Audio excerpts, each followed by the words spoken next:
UFC 149 was last weekend. Coming up, we got 150 to talk about. Let's do it.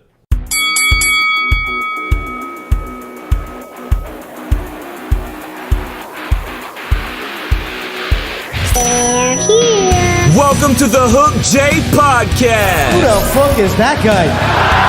Who the fuck is that? When it's all said and done, I know one thing that I can do. I can fight. I can give it, and I can take it. You should have left me over on that other game that I'm from, that more ruthless game where we bounce heads off the canvas and drill them into the floor. You should have left me where I was. The show starts now.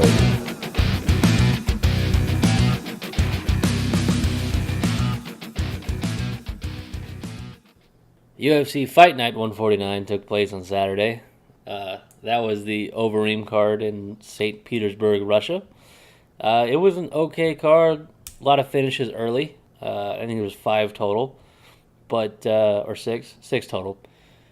It was pretty interesting to watch, especially the earlier rounds, the earlier fights. Other than that, most of them went to decision.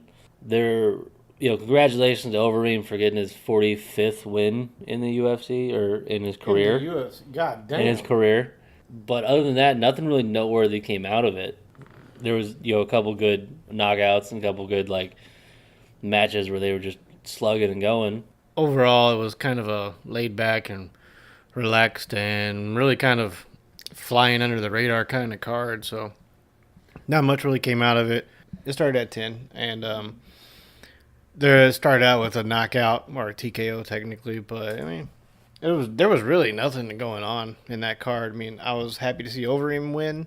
Just had a rough go of it in the past few fights, so I mean, it was good to see him back in the win column. Let's face it, Stipe tapped. Okay, I saw it, you saw it, Overeem felt it. Stipe tapped. Let's go to Fight Night 150. That's coming up. What I noticed about this card in particular, there's a lot of what you can say is bigger names on there that are actually in the early prelims. You got Jim Miller, he's in the early prelims.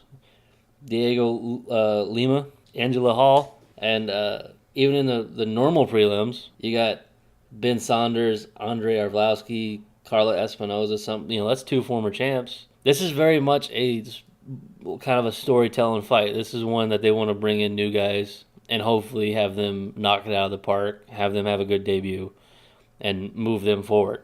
We move on to the main card, and it's a fairly decent card. You got a couple good people in there. Out of them, you got one guy in particular that I don't think anybody cares for in the entire MMA community, but he's still a co-main event, which I have a problem with because you have a fight before that could have been the main event. Yeah, the fight before the co-main could easily be the co-main itself, if not a main event on another card. So the co-main event is Greg Hardy versus, I don't have to say the name, Dmitry Smolakov, something like that. I don't know about Dmitry too much. I know his name. I know his picture because I'm looking at it. But other than that, I don't know too much. And he's fighting Greg Hardy in the co-main event. That, I don't think anybody agrees with him being on the co-main event. I don't mind him fighting, right? I don't mind him doing that. If he earned the co-main event, then he can fight there. But he hasn't did anything at all. His last fight showed lack of experience where was it a head kick or a knee or what was it? The knee to a grounded opponent. Yeah, and it just showed a lack of experience, but he's a big name, so they put him in the co-main event. The fight before that, the welterweight fight, is against Alex Cowboy Oliveira versus Mike Perry. That could be a main event within itself because both of those guys are really aggressive. They both want to go out there and win. You could have put that in the main event, put Jacare in the co-main, and had Greg Hardy down the card. You didn't have to have him there just because he's a name. That's what the only story out of this that I'm really kind of mad about in terms of this card is why would you go ahead and do that when you have better options? You take a look back to Greg Hardy's illegal knee in his last fight against Crowder. I'm going to give him I'm not giving him a pass on it because it was an illegal knee to a grounded opponent. But with the commissions not being 100% uniform, in all the rule sets yet, and they haven't all adopted the uniform rules, there is a margin for error on a rookie's part. Maybe he didn't understand, and maybe the angle he was at prevented him from seeing everything completely right. But regardless of the fact, Greg Hardy performed an illegal knee to the side of the head of a downed opponent. It really shows a lack of experience and him being put in frustrating situations, like how he's going to come out of them. I don't really think he should be on a co-main event. Maybe I wouldn't have any problem with him being on the first fight or the last fight on the prelims on a pay-per-view card to bring it into the main card. I wouldn't mind that, but there's no reason why he should be a co-main event other than the fact that he's an NFL star. Yeah, that's the only reason they're giving him the push. That's the only reason they did it last time. It's the reason they gave him the Dana White series, whatever it was. He's basically being handed a MMA career because of his past NFL career. It's not the first time we've seen that in the UFC, but it's very frustrating when that does happen.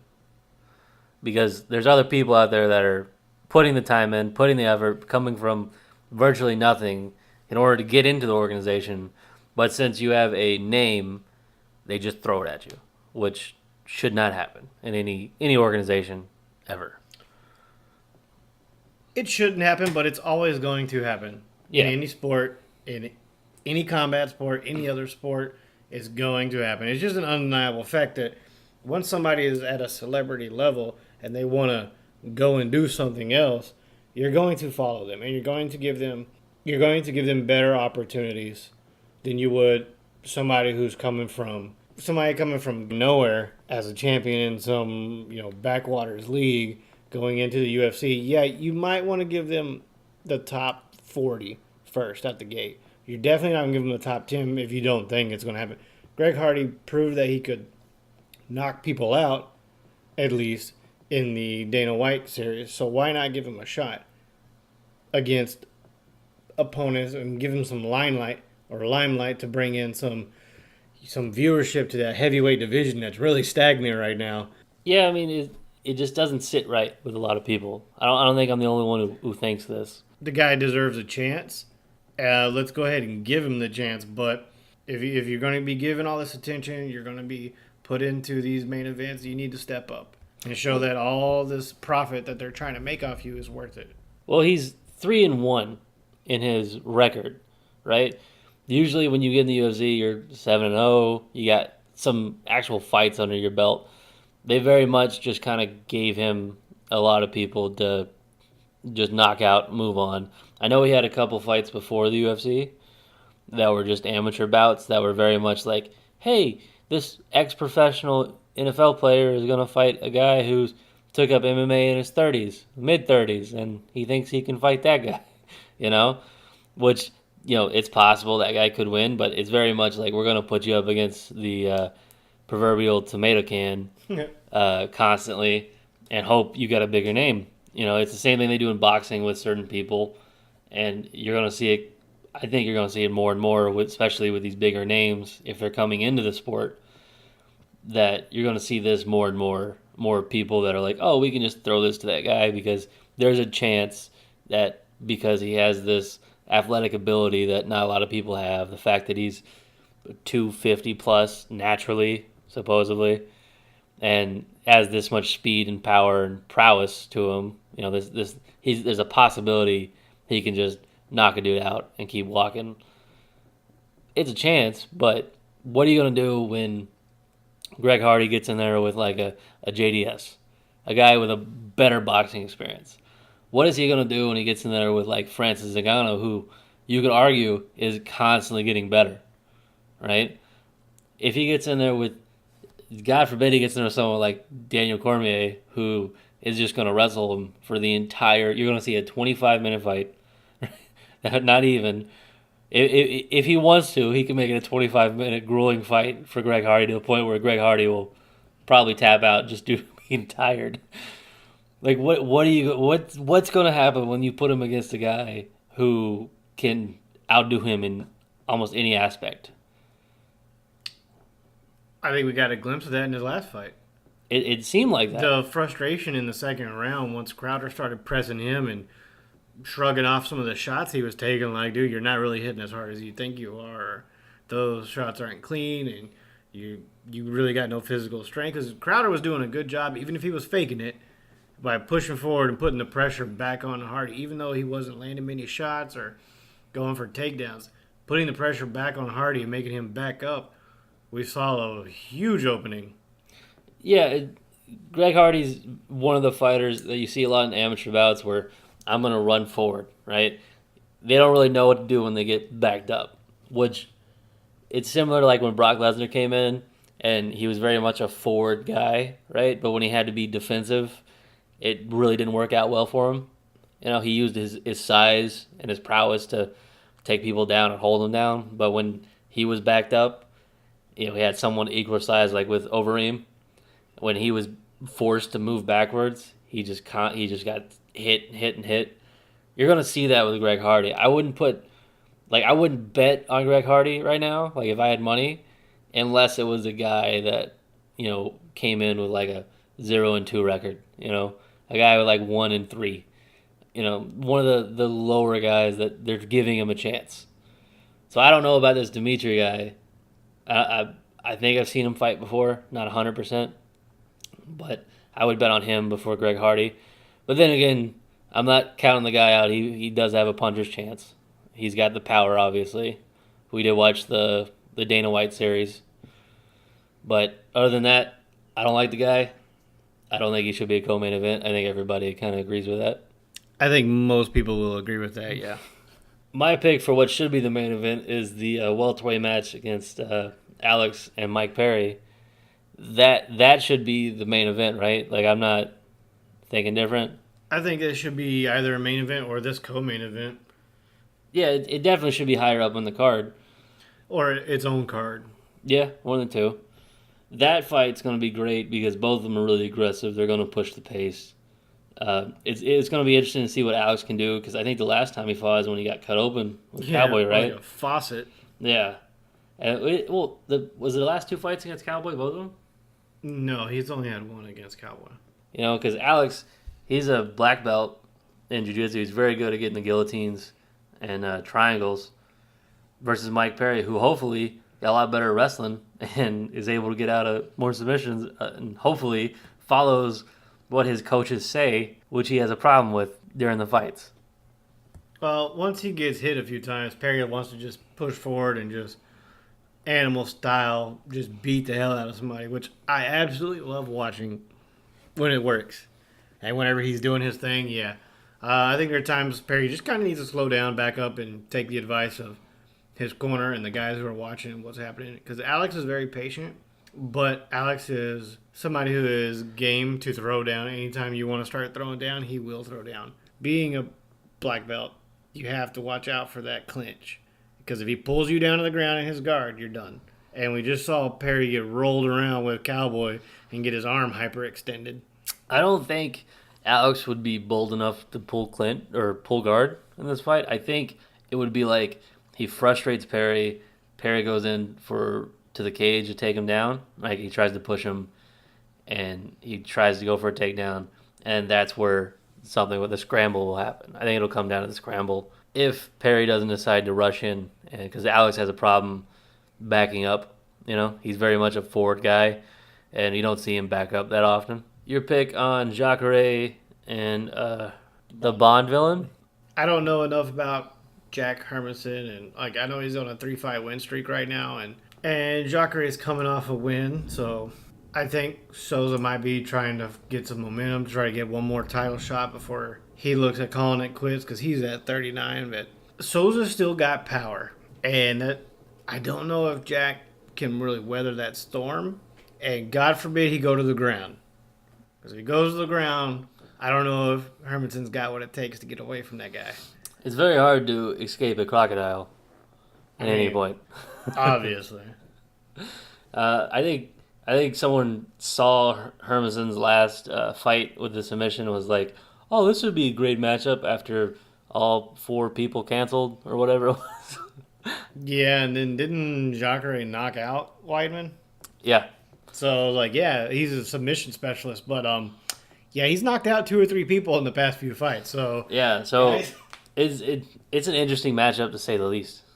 but other than that, there's not a whole lot going up. We can talk about a couple events if you want. Laid out there.